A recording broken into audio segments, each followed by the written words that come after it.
Hi, we'd like to thank you for tuning in to the World Boxing Review radio show.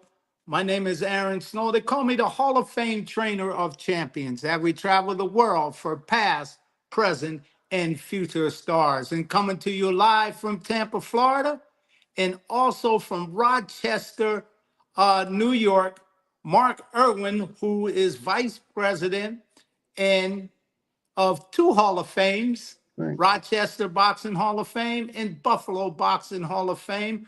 Welcome into the show, Mark. How you doing? Good, Aaron. How are you?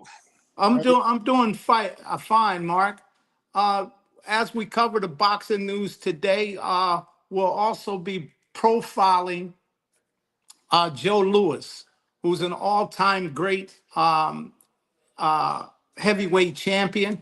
He has one of the longest reigns in boxing history as being champion. Yep. But before we get into that, today is the beginning of Ramadan for those that are Muslims in the Arab world and in America and throughout the world. And we want to tell them Ramadan Kareem, the beginning of the great fast of Ramadan, which is 30 days. And also, we just got finished, Mark, you were there with the ending of Black History Month. Not Yep. that it's the ending, but it's a month-long celebration and recognizing those that may not have been recognized that are African American. They contribute to African Americans culture and all kind of things. But Mark, we were up at Muhammad Ali's training camp. Uh, now the fighters haven't, man. Did we have a great time or what, Mark? Oh, we sure did. Yeah, we sure did. It's been wonderful to watch on Facebook. A lot of people have posted a lot of pictures from it. And it's just it was a wonderful time. I actually live in Medina, New York, which is kind of I grew up in Rochester, but I live in Medina, which is dead center between Buffalo and Rochester. And so I met Larry and Judd kind of along the way, about an hour south of Rochester. And we did not see a snowflake the entire time. I mean, here it was February 22nd, and we had completely smooth sailing.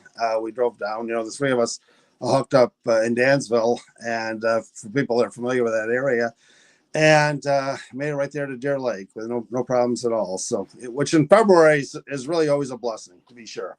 Oh, absolutely. That's why we do it at the ending of Black History Month to celebrate. And again, we want to thank Mike Madden, who is the owner of the Fighter Heaven, and also Mick Stefanik, who is the camp manager. A lot of class, a lot of style that they have to restore this great facility of Muhammad Ali that Muhammad Ali built in the 1970s. And it was a delight to see all the people, the local people that That's had showed up yeah, and to show what Muhammad Ali meant to so many people around in the surrounding area and around the world. It was so much diversity there at the celebration. I was happy. I was just happy to see that how much diversity yeah, people and how people were interrelating, telling stories and things.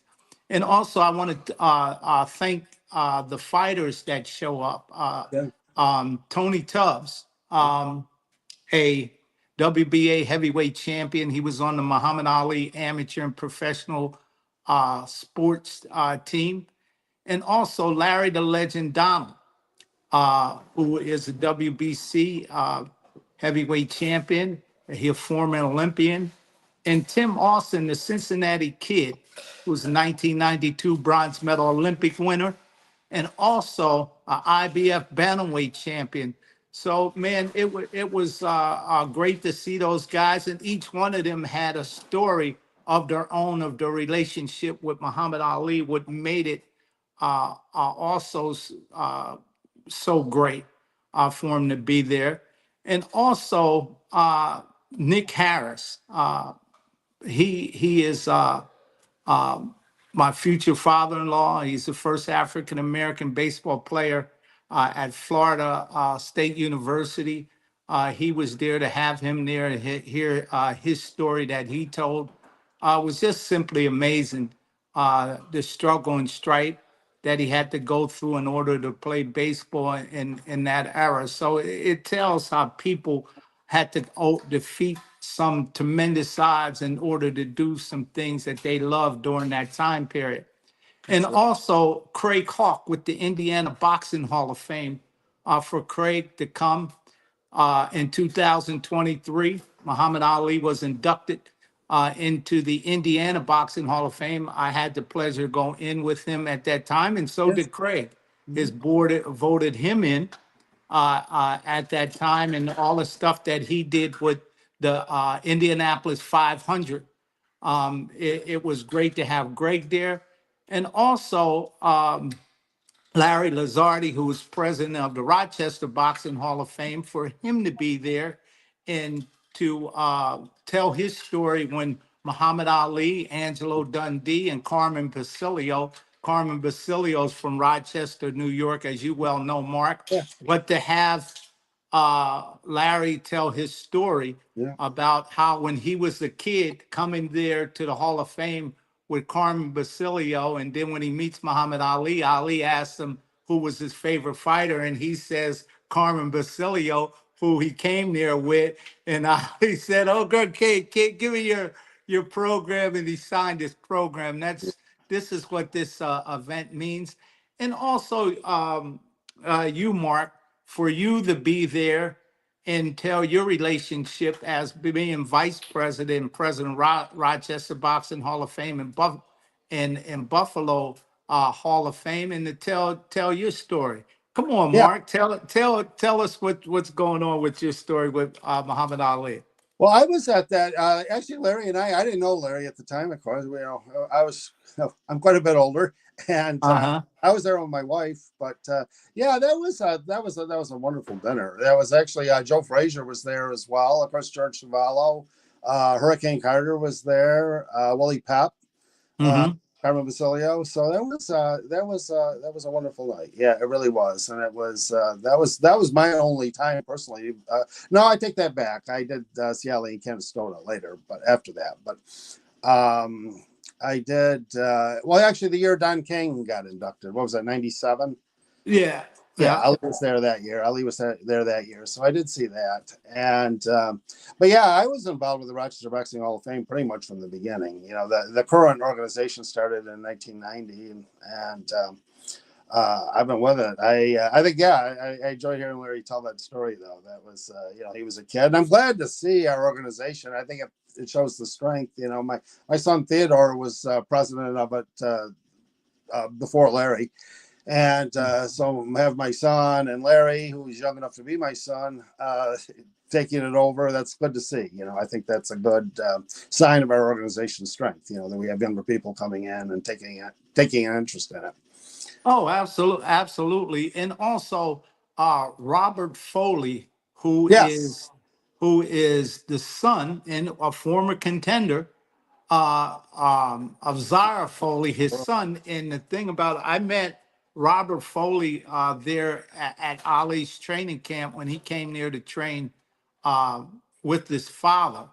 You know, I had met them, had a good relationship with his dad, Zara Foley, who fought Muhammad Ali back then. And, you know, and we Well, still have that relationship that we formed at Ali's training camp. that But was Ali's last fight before his layoff. That was at MSG, you know, Madison Square Garden, and that was, you know, that was another one of the great things Ali did was give some of those guys, Cleveland Williams, Zora Foley, you know, guys that had deserved title shots and shouldn't have got them a lot sooner, really, you know. But Ali saw to it that they got them, you know, and that's something I always admired Ali for, and I think Zora Foley did as well. You know, that was and Robert, you know, his son as well, who was a fighter in his own right, by the way. oh, absolutely. And you see, also we had a great promoter there, Murad Muhammad. If for people that may have Ram forgotten Muhammad. about Murad promoted Muhammad Ali, his last fight in the Bahamas. And also, Murad promoted Larry Holmes after he Yeah, got rid of the WBC heavyweight championship. and picked up the IBF. It was Murad Muhammad who promoted him, and people forget Murad Muhammad brought Manny Pacquiao into the United States. Murad was his first promoter when he was promoting him on HBO and stuff, you know. And also, most of Roy Jones' career, when he was signed that contract with HBO, it was Murad Muhammad who promoted Roy Jones too. All of them great fights of Roy Jones, and also the night Richard Hall fought in Indiana Okay. with Roy Jones, which was the largest sellout in boxing history. That's how I got in Indiana, because Okay. I trained Richard Hall. We came at the short end of the stick, but we made history anyway with that event. Murad Muhammad was the promoter of that event. And also, if you remember Murad early in the, when James Scott, who was locked up in prison, Mhm. Murad was the one on NBC Sports World who promoted these fights of James Scott coming out of the prison, in which it was unheard of for a network television to come in and show boxing right out of the Rod Ray prison. It was Murad Muhammad Okay. who I didn't put know on that. them. Huh?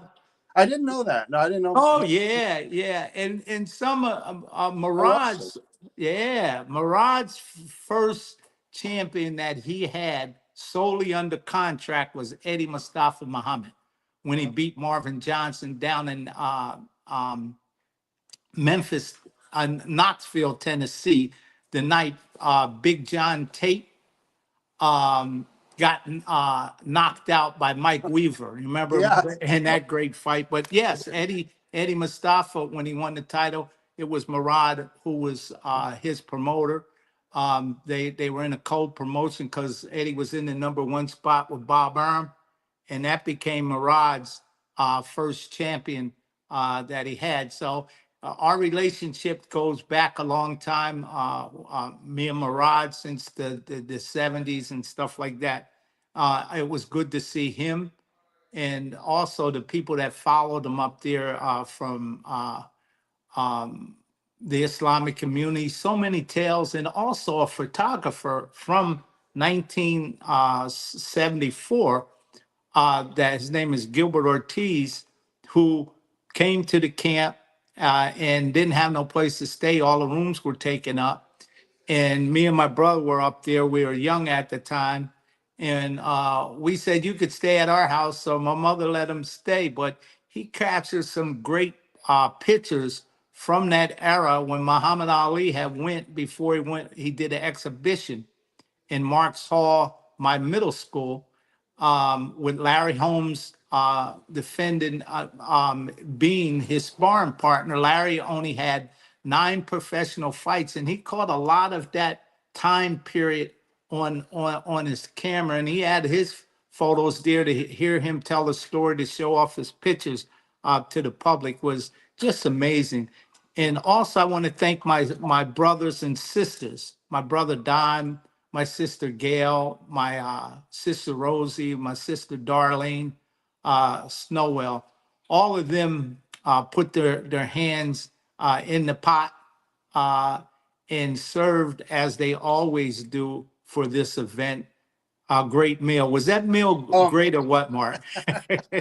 well, we were just talking about that. Yeah, I think the 5 pounds I gained. I think I've just about gotten it off now. A week later. That was absolutely delicious. Yeah, it was wonderful, wonderful. I really was. It was the best meal I had in a long time. So, my hat's definitely off to the cooks. It was delicious. Yeah, absolutely. And we want to thank our sponsors, the NAACP of Schuylkill County, Rabina Tarek, for their sponsorship, and also the Islamic Society of Schuylkill County. We want to thank them. And we want to thank the Adams Center of Virginia, who were also our sponsors. And it always makes it good when you have the sponsors step up in the plate and through sponsorship, and also where they deliver, where they participate, and they bring people to the table, and that's what helped create a lot of diversity at this great event. And Mark, I want to tell you, you seen the Girl Scouts there, Yes. that Schuylkill County, Yeah. all them cookies she had. It's a blessing. Everybody at the event, she sold out all the troops.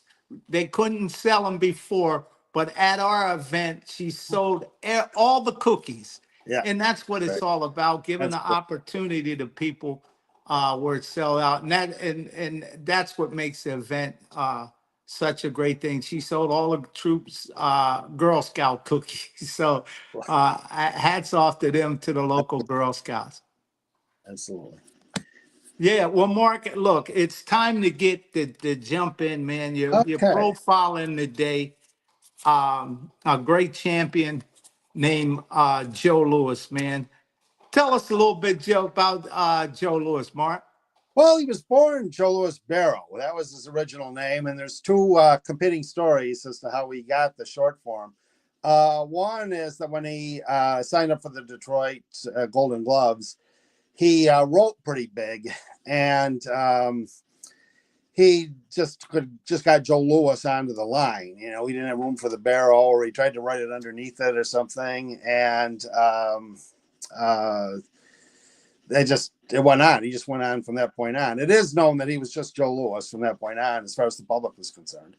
You know, Yeah, well, during that era, even Ray Robinson's name wasn't real right. Ray Robinson. He had another name. Walker Smith. Fighters from that era, a lot of them took on other names, fight names. That's true. And Joe Louis, being the second African American heavyweight champion, Jack Johnson was first. Joe Louis was second. It took 30 years in between that for him to become that. But Mark, how did Joe Louis get started in boxing? Well, that's an interesting story too. You know, the family, he was actually born in Alabama, and family didn't have a lot of money, you know, and it was there was kind of a migration going on at that time, and I think his family was actually having some problems in Alabama, so they moved to Detroit. Well, initially, when they moved to Detroit, things were actually quite good for the family. I mean, the family actually enjoyed a little prosperity for the first time that they had. You know, the Ford plant was hiring in those days. That was in the days before the Depression, and the economy was actually quite good. You know, and car ownership was becoming a more common thing, and so there was lots of work in Detroit, and the family was doing well. And little Joe's mother used to give him a quarter for violin lessons, and Hmm. she wanted him to play the violin. And I think, you know, there's something on there. I think Joe actually could play the violin somewhat. I think he actually did. He did go to the lessons. He did go to the lessons a few times, but he really greatly preferred to go to the gym. And so he would take his quarter and use it to go to the gym. And he took to boxing very well right out of the box. I mean, he went to the gym, fell in love with it, and was very, you know, showed that he was actually quite adept at it right from the start. So, uh, Yeah, absolutely. Joe, as you said, them struggling, his parents were born into slavery, Joe Louis' parents were. okay. And his father had mental issues. Yes. So he got sent away to, at this time, as you well know, Mark, there was mental institution for people who had mental problems. And Joe Louis, as a young man, like you were talking about, his father was in these mental institutions. They didn't really get, he really didn't get to know his father very well, but No. indeed his mother and his stepfather, they had a great relationship Yes. as they, like you said, the migration to the north. But, you know, you mentioned the Golden Gloves, which Yeah. is it's the Golden Gloves is for amateur boxing at that time was something special with the newspapers from Chicago and New York. Talk about his amateur experience, Mark, and how he went through and won these He amateur did. tournaments? He actually did win the Golden Gloves. And as 1 year, he actually broke his hand just before the finals and wasn't able to compete. But he did win one. He didn't make it. Well, he started boxing at 12, so he started boxing somewhat in 26 in the amateurs, and he had a pretty extensive record. He was what's known as far as the known bouts. I'm sure there was more, but he was 50-4 as an amateur.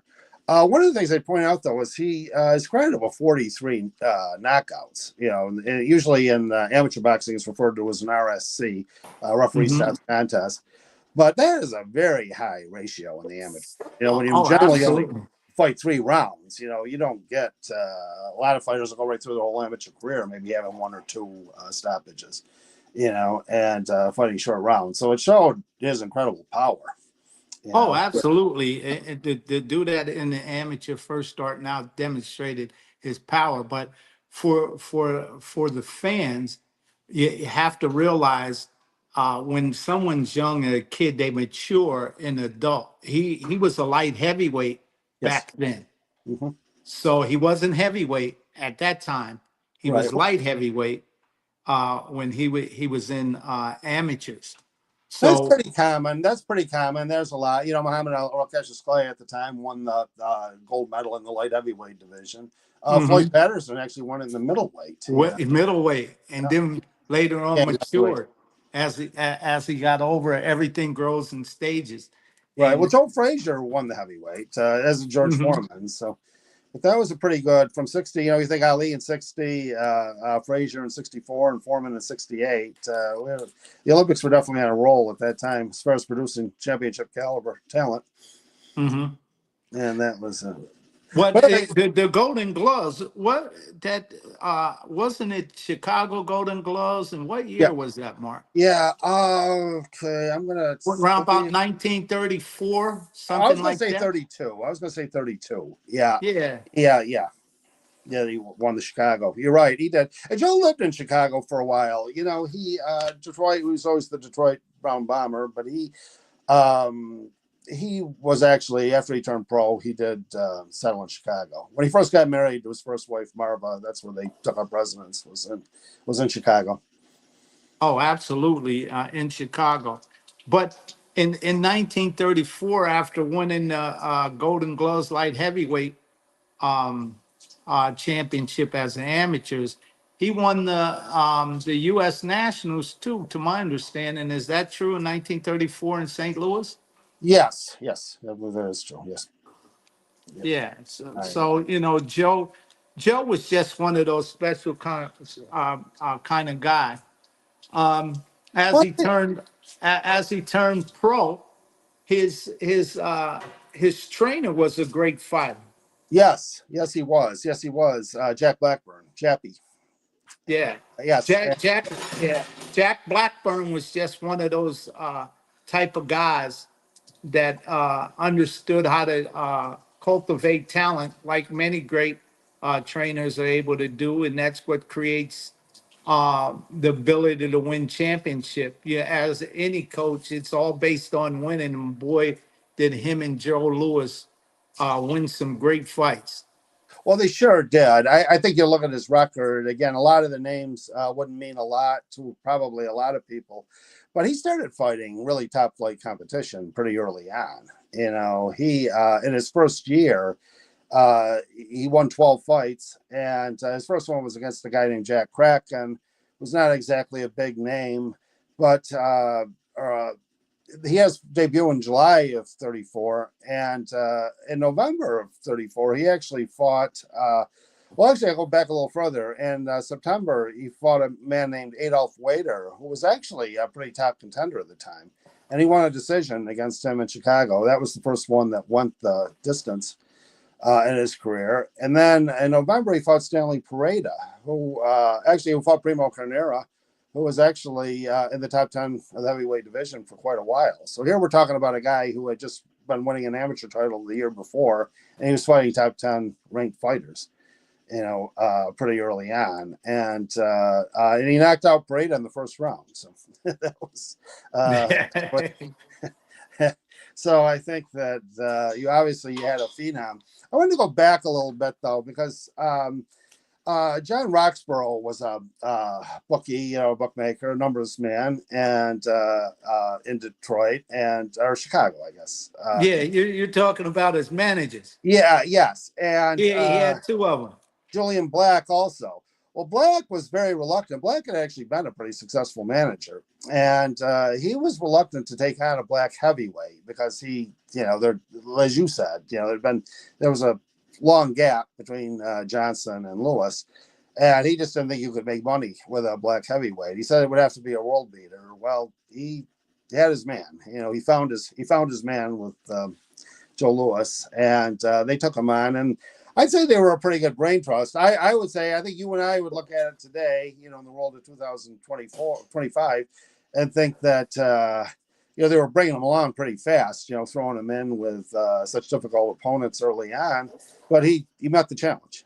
He was able to do it. And so I think Joe was able to manage to cause public demand for him to get the title shot later on. It was, and I think that really says a great deal about him.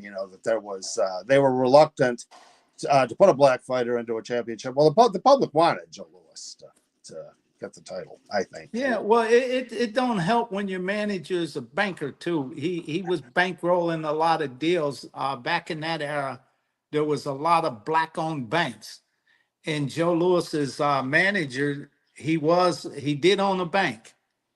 and Yes. and and from owning the bank, he was able to finance a lot of the deals, a lot of the fights and stuff like that, where he would get people to invest in the bouts, and they would get a return on their investment, which was dynamite. It was something kind of special. But Blackburn, his trainer, also his skill level that he raised Joe Louis to. That's where the term with Blackburn 6-inch punching. Yes. He taught Joe Louis, don't punch so wide, to punch sharp and crisp, and how to be technically sound. Yeah. And Joe Louis was one of those fighters that was technically sound. His technique was picture perfect. The way he moved in and moved out. If he got a guy hurt, he would to see him how he went to finish his guy off is an art. He didn't get anxious or over. He always kept his composure, and he would pinpoint punches on guys to knock them out, second to none. Yes, absolutely, absolutely, and that was. I think if you when he won, his first really major fight was against Primo Carnera, the former heavyweight champ of the world. Mm-hmm. And Carnera came to fight that night. He really did. Probably Primo was in the best shape of his career that night going into that fight. And I know there's kind of the mythology later on, that Carnera really couldn't fight. All of his fights were fixes, and that he really couldn't fight. That really wasn't true. Carnera was a decent heavyweight. He had, and he came there to fight. He gave, he put up a fight against Lewis. There were about 90,000 people in the Yankee Stadium to see that fight.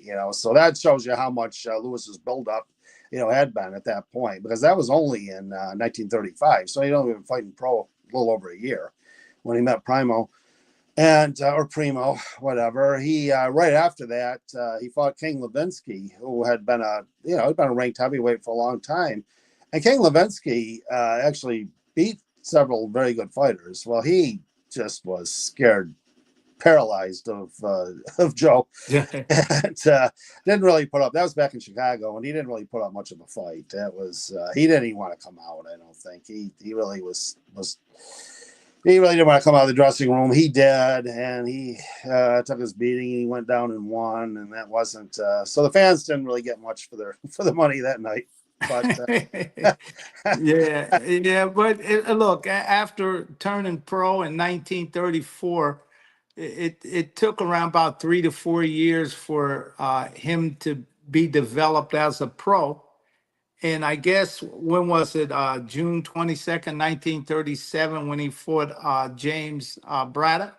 yes, yes. Well, okay, that's pretty quick, I would say. He got in 3 years. I mean, Muhammad Ali was about 4 years as a pro before he got his title shot. Joe Frazier was about that, also.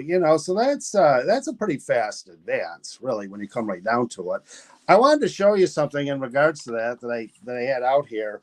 Uh, Okay. this was Joe Louis's first Ring magazine cover right here, Wow. and it shows Jimmy Braddock, the champion, and Joe's over here, and it shows the outstanding boxers from 1935. So that was only his second year as a pro, and he was being regarded as one of the top fighters. And okay, now note that was Boy, February. that's a collector's mark. That was February of 35. Okay, now in May, 2 months later, they were already doing a cover, Louis versus Dempsey, who would have won. So they were Right. already comparing, at that time, a lot of people regarded Dempsey as the greatest heavyweight monarch. Rings Nat Fleischer, well, the Jack Johnson, and there was some Jeffries fans too and whatnot. But nonetheless, I think for just at that point, he was already being, compared, how he would have done against Jack Dempsey. I think says an awful lot, in the situation. I think that was, the article was written by Hype Igo too. Who's an interesting, that the term hyping somebody that came from Hype Igo, the writer. So Yeah, absolutely. so he was But getting a pretty good build up. He was getting a pretty good build up early on. Now that I would say the fight that really cemented him, was the top contender, was probably right after that, was against Max Baer, the former champion who dethroned Carnera. And unlike Primo, Max didn't really give that good an account of himself. There's a funny story with that, because we were talking about Jack Dempsey last time, and Dempsey was working Max's corner that night.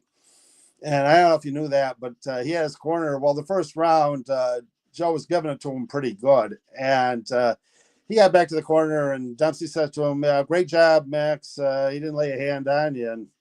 And he said, "Yeah." He says, "Well," he said, "will you please keep an eye on the referee for me then, because somebody's beating the hell out of me in there." yeah, Mark, you showed us the Ring magazines of Joe Louis, but you got another collector's item there, to my Oh, I understanding. Now, do. show Yes, us that. get it up here. Well, this I came into this. I got to tell you, a very dear mutual friend of ours, Richard Schwartz, Yeah, I know showed it on his Richard. face. Yeah, and I think everybody in boxing knows Richard. Well, anyway, he a good friend of mine, and he posted on Facebook that this was with pride and joy. He had a Joe Louis clock. Well, I saw that, and I thought, wow, I got it. I got to get one of those. I got. Oh, absolutely. That's beautiful. Does it still work, Mark? It works fine. If you see the time right now, it's telling the accurate time right Yeah, yeah. Isn't now. that something? It keeps perfect time. Yeah, it gets a little loud sometimes, but it keeps. I've had it plugged in. I've had it about 2 months now, and I kept it plugged in, and it's so far hasn't ever lost or gained a second. It's actually works very well, and it's just a very nice item, and I think it shows Lewis's popularity. That they could have marketed. They marketed those from about 37 to 39, and there's a lot of them out there. It's not that rare of an item, but just the fact that That you got it, and yeah, yeah, that's what makes it. Hey, look, fans. Thank you for tuning in to the World Boxing Review radio show.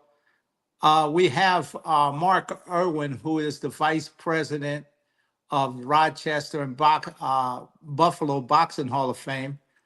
This morning, we're profiling Joe Louis, who is the second African American heavyweight champion of the world.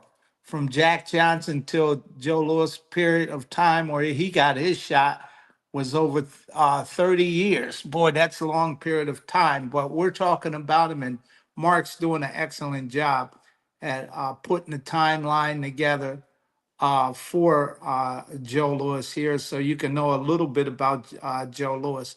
So after Braddock in 1937, he he successfully defended his title. How many times, Mark? 25. 25. 25. I want to say something about that. Of course, we all know that Ali wasn't allowed to. Ali is generally credited with 19. And I say that it should be 21 because both the Quarry fight, which was his first comeback fight, he had never lost the title. That was billed as a championship fight, the return of the champ. It was set for 15 rounds, so I think, in my opinion, that was the title defense. And so was this one against Oscar Bonavena in New York. That was also set for 15 rounds. So I think that was in my mind, Ali had 21, but he's still second though in that. Joe Louis is first. Yeah, well, with Joe Louis, those 25 title defenses, he had 23 of them by knockout. There was only like two of them to really go the distance in them 25 fights. And that's when it was not 12 rounds, 15 rounds, which was uh, uh, um, uh, something to go 15 rounds. You're talking about almost an hour of fighting. Yeah, yeah, and he actually had one that was set for 20. It didn't go that way. It was in Detroit, so there were still 20-round fights in those days. What was that? That was against Bob Pastor. Mm-hmm. That was in September 20th of 38 or 39, and that was actually scheduled for 20 rounds, but Louis took him out in the 11th. And he had some interesting fights in there. They talked about the Bum of the Month Club, and those guys, for the most part, really were hardly bums. We were all talking about top 10 fighters here, that he was fighting. And I would say he dodged no one, and he definitely eliminated the division, the rest of it, fighting some. I have another interesting cover here. I want to show you one of his more remembered fights was against two-ton Tony Galeno. Tony Galendo. Two-ton Tony Galendo. Yeah. Well, Galeno made a big miscalculation, I think. He made him mad. Joe wasn't. I think he was when he fought. I think his rematch with Schmeling, he was fighting angry on that one, after Schmeling gave him his only defeat till that time. And I would say with Galeno, he was angry, which I think caused him to. Galeno kind of scored a flash knockdown in that fight, which he paid dearly for after Joe got up back on his feet. But nevertheless, Galeno tried to get under his skin, and I think he did a little. That was a well remembered fight, and he had a lot of good ones. The Billy Conn was doing very well against him. And then made the mistake of trying to take him out. Billy Conn really wasn't a knockout fighter against light heavyweights or middleweights. Really, he was more of a scientific boxer, but he thought I can knock him out. Well, that was once again. He greatly miscalculated. He couldn't. Yeah.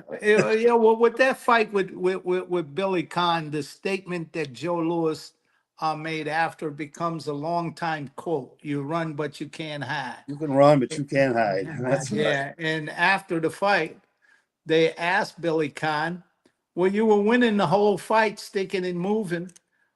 Why did you stop in the 15th round and start fighting Joe like that?" He said, "Well, I wanted to knock the son of a gun out." Well, he also, and I guess I can say this because I am Irish, so of Irish American, but I can say it. They asked Billy Conn about that. And he said that, "Well, what's the point of being Irish if you can't be stupid?" Yeah. It was something amazing, but he did knock him out. Yes, But with him and Max Mellon, the first fight, I think that's something to talk about. Absolutely. That was a big time fight, and it turned out to be twice as big in the rematch. Talk a little bit about that Max Mellon fight. Well, it was a pretty big deal the first time. There was actually a few writers that thought that Schmeling had a shot in that fight. Schmeling had been he won the title under kind of controversial circumstances. He won a disqualification, which I think was iffy. Honestly, that film's out there. You can see it on YouTube. But he won the title. They awarded him the title against Jack Sharkey. Well, in their rematch, that was also controversial. Sharkey won a decision. I've tried to watch it. I've seen the fight. The film of it's not very good. I couldn't really see it. It was a big controversy. I thought it was pretty close. Okay, if they gave it, I thought it probably could have gone either way. They gave it to Sharkey. And Schmeling wanted his title back, though. He wanted to get back in there. And he hadn't actually been doing that well. And I think he knew going in against Joe Louis, this was his last chance. So he trained like he never had before. And he came in the ring ready for him. But he said in the Polino Uzkadun fight that he went to, that Joe fought, he said he noticed something, and he did notice something. Louis would, after throwing the jab, he would have a tendency to drop it a little, and leave the side of his head exposed. And he did that, and I believe it was round 4 against Schmeling, and got knocked down. Round 4. And got knocked down. And Louis claimed afterwards that he couldn't remember anything about the rest of the fight, that he actually fought the next 8 rounds completely on instinct. And Schmeling took him out in the 12th. And I think that it was, I think everyone knew that certainly wasn't, it was a bend in the road. I mean, like Jack Johnson had lost a controversial decision to Marvin Hart, and hardly, it was a diversion for a little while, but it didn't really take Louis off his course too much, I don't think. I mean, he was right back. At that time, the statement was that Lewis had made once he got beat by Max Mellon the first time. It said that he didn't listen to his trainer Blackburn, what he had told him before what to do, and that he shouldn't do this and he shouldn't do that, and Lewis went and did it anyway, despite his trainer, and he uh, came Well, back, spent a lot of time on the golf after course. getting beat.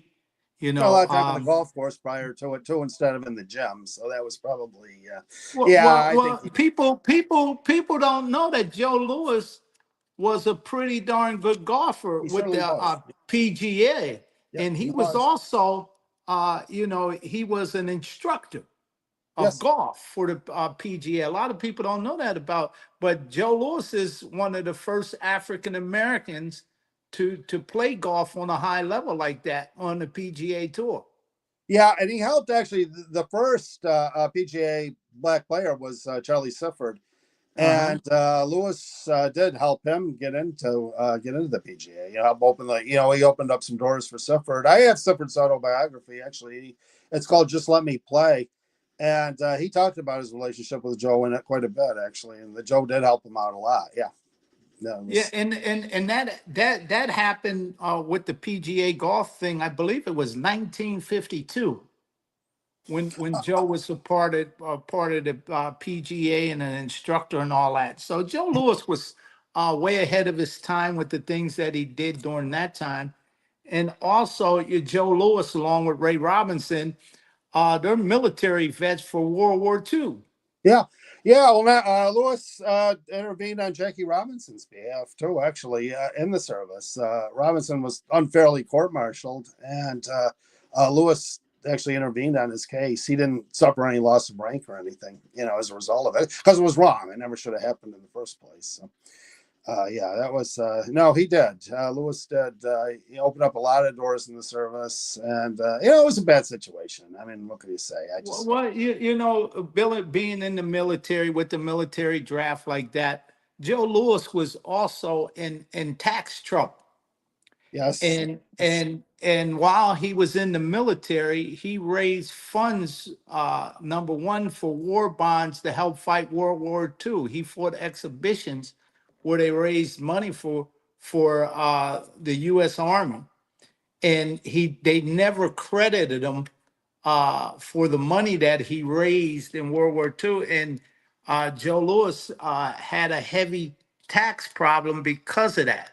Yeah. And Well, it was the grossest of unfairness actually, because he two of his fights he signed over his entire purse, one to the Army Relief Fund and one to the Navy Relief Fund, and then they still wanted to charge him tax on that earning. They still counted it as income. After he really should have gotten a lawyer beforehand, and he was just thinking patriotically, and yeah, it was Joe Louis Barrow Jr. His son was a very good.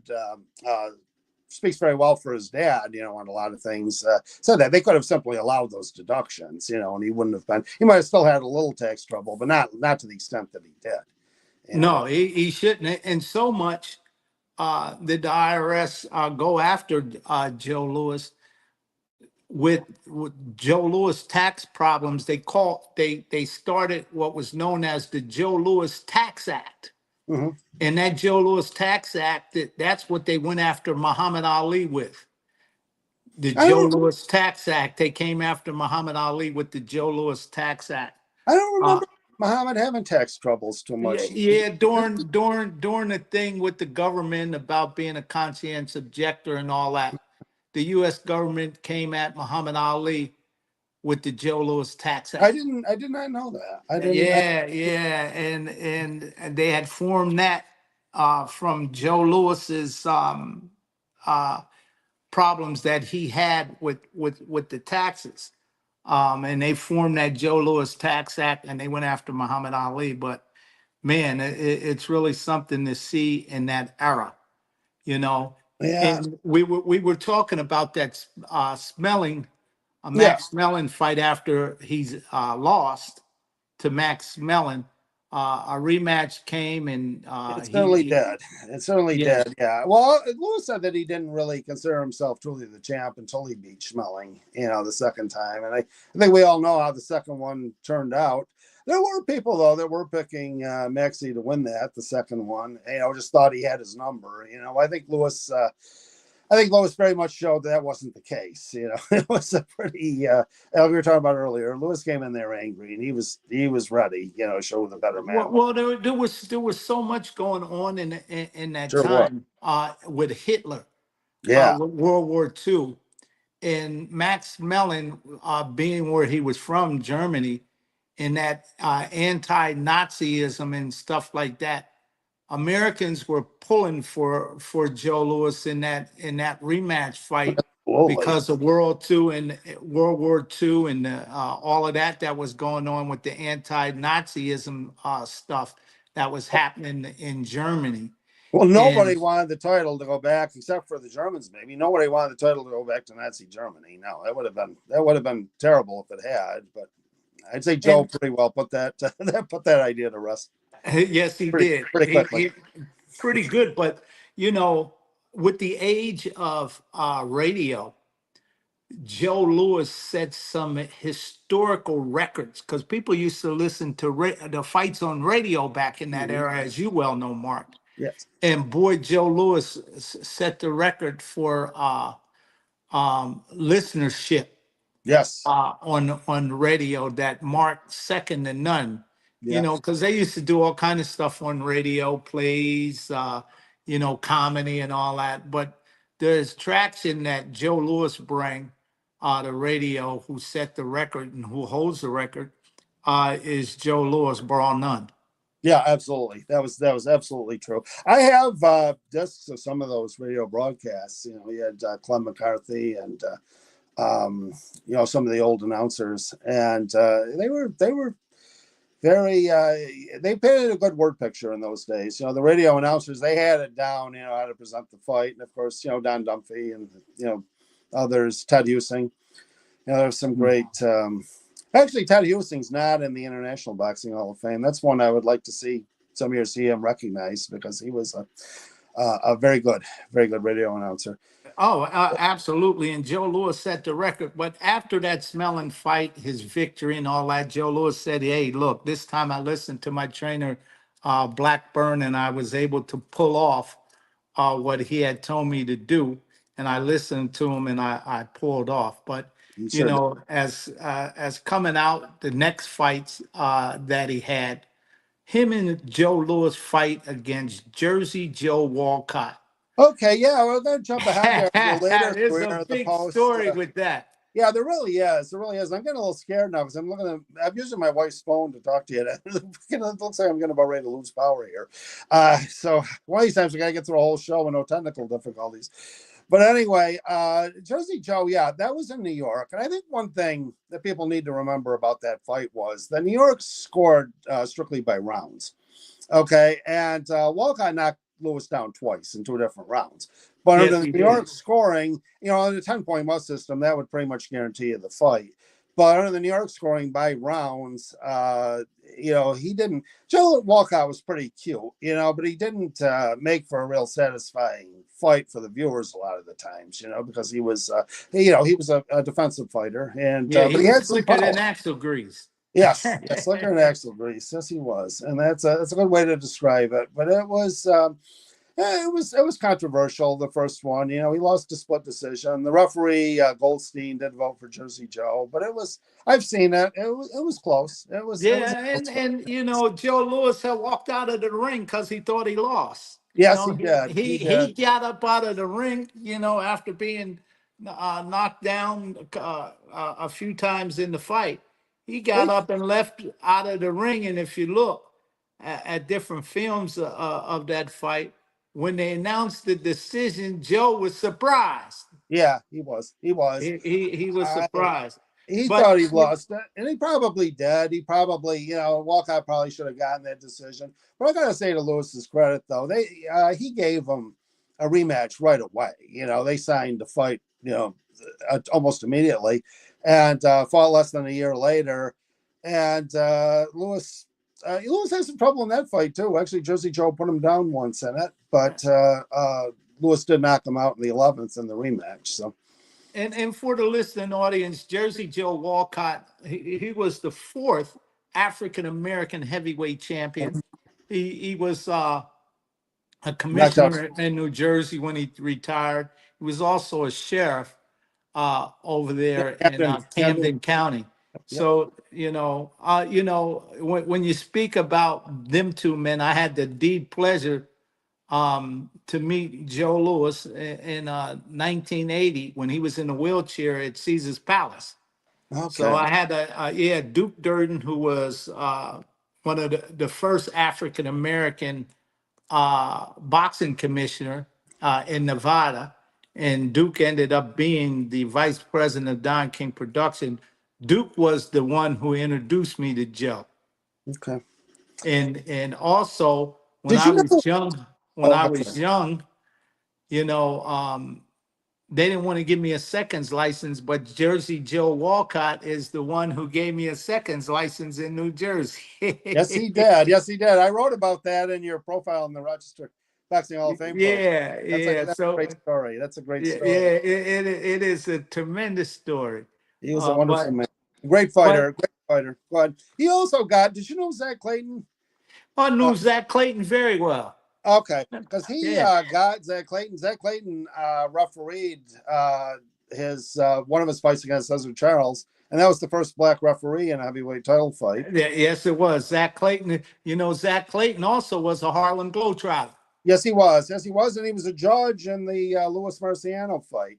I Yes, just got a yeah. flash that said I got 20% power left, so I think I'm gonna. Yeah, I, well, I'm we'll, gonna. we'll We're get gonna through lose. it. All right, we'll close on up, and then we'll get into tonight's bout with Davis and Roach. Okay, I If might you can let you close take up. the current one because I did want to get in there.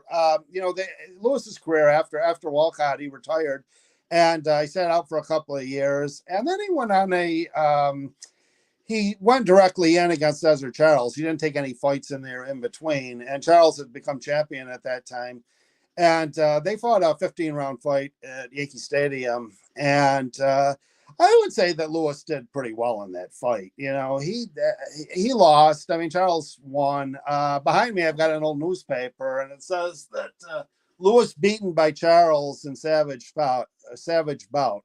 So I think that it shows Lewis's stature. They didn't lead in with Charles defeats Lewis. It was Lewis. Yeah, Yeah. and Isaac Charles is the third African American heavyweight champ who Jersey Joe Walcott beat in order to become champion. So But after that, well, all of after them that fight, fought in succession, huh?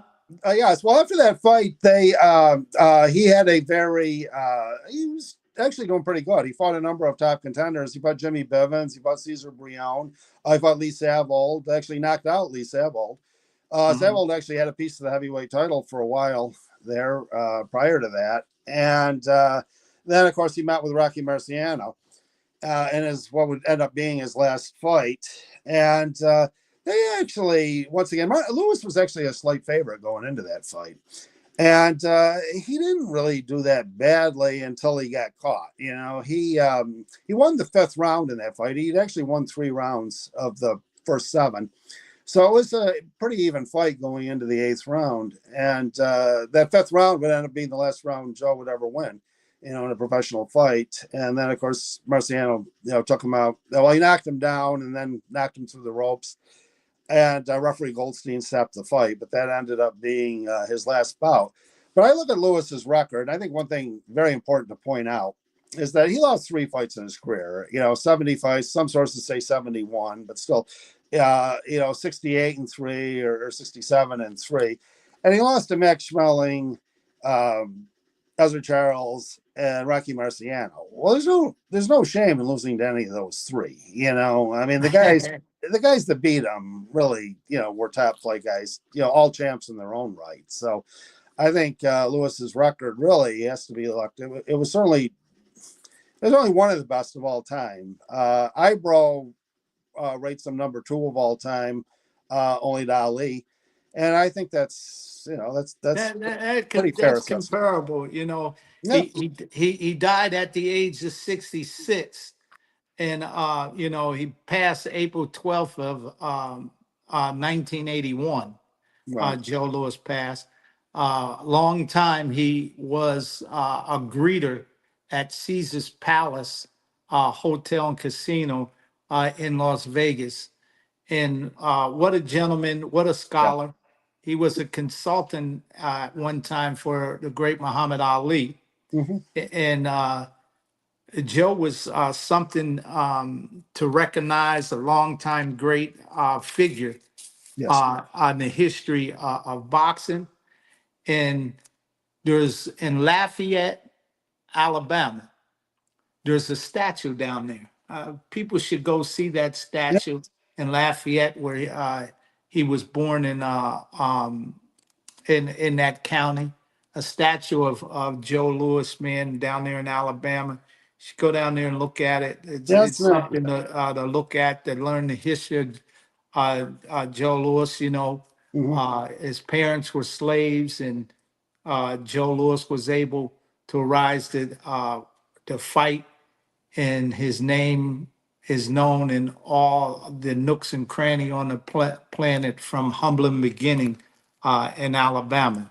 So, Absolutely, absolutely. Yeah. Well, I think, yeah, I guess I'd close with that. He certainly was a remarkable man, and he was a great American. And at one time, he certainly was the most celebrated figure in the world. And you're right. Coming from a background like that, it really is. It's remarkable. It's a great testimony to what a great man he was, and it's also a testimony, though, to boxing. I think the opportunities that the sport did afford to people, that might not have received them otherwise. And I think that speaks very well for the sport that we love so much. oh, absolutely. So, in closing with that, Mark, hey, look, the night fight with Javante Davis and Lamont Roach, boy, it's going to be exciting. Both of them, it's going to be on PBC, on Prime Video, on the pay-per-view, on the Barclay Center in Brooklyn, right there in Brooklyn, New York. The price tag for the pay-per-view is $79.95. I think that's a little steep. Yeah, I I think gotta it's a agree with little you. steep. But we're going to see how he's going to do with that time layoff. We're going to see, number one, how the pay-per-view does. Number two, we're going to see how he fights Right. for on and off again with his problems. If he wants to retire, he wants to come back, he fighting, he ain't fighting. We're going to see if he has really rededicated and refocused himself tonight with LeBron Roach, who's Yeah. not a great puncher with 10 knockouts. Javante Davis with 28 knockouts, 30-0, 28 knockouts, a great counter puncher. Will Roach be able to handle the great counter punching of Javante Davis? And can he take a big shot? When you're Well, in a we'll big find that fight out. somewhere, you're going to have to take a big shot. And if he's able to take the big shot, can he take it and steal rounds and go down the stretch and steal a decision with his record 25 1-1 with 10 knockouts? Can he box his way in to win and beat one of the pound for pound fighters of this era? And that we're going to see tonight. Absolutely. Well, again, you mentioned, yeah, only having, Davis only having one fight in the last 3 years. That's um, that might make the difference. It might not. Hopefully he's in shape and he's ready to go, and it should be a good one, though. I think we'll learn a lot. We'll see if Roach really does have what it takes. Because he is a slick fighter. What you were just saying about Walcott, I think that you could put him in that category as well. He's a very clever boxer. So should be interesting. Yeah, and also what's being reported, Daniel DeVoy's, the heavyweight, who's IBF champion, he had to pull out that fight with Joe Parker because now we're finding out that he had some type of flu. uh, Parker went on to fight and ended up knocking his guy out. So we're going to see who's going to be up the bat in the heavyweight division against Usyk. Man, Yeah. Usyk, he relinquished that IBF heavyweight championship. We're going to see how that heavyweight division is going to all pan out.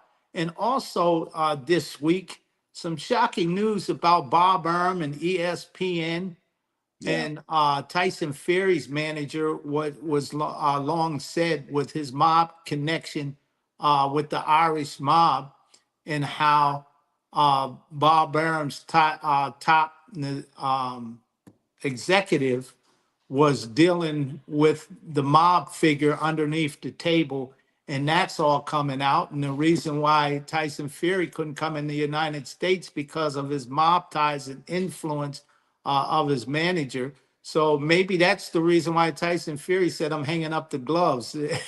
So I think he feels that it's on his way out. But ESPN deal with Top Rank, it looks like that's cut off for right now or hanging in the loops. With all the big fights, they couldn't make Crawford big pay-per-view fights, and this is why networks sign these fights up. They're putting shows to build guys, but when it comes to the big pay-per-views, they're not delivering what was initially announced, that ESPN was going to have these big pay-per-views with the heavyweight champion like Tyson Fury. So as always, boxing, there's always antics and rumors and all of that about these underlying underworld figures. And guess what? The old IRS man, Bob Arum, got himself in the news for that. So that is something to look at. And also, we're going to see Canelo Alvarez, what it's going to look like for him, who he's fighting, who he's not fighting.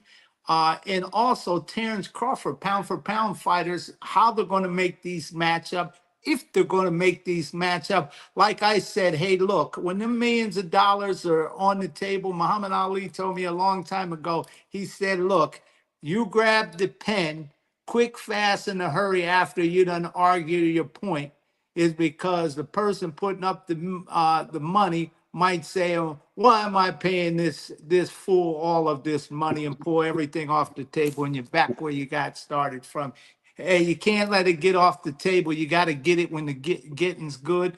And these guys are going to find out when the money's on the wood and the betting's good. You better hurry up and grab it, because one day you might not be able to grab nothing off the table, and that's what we're seeing Yeah. here in boxing. So we're going to look at Javante Davis the night PBC on Prime Video. 79.95 is the price tag.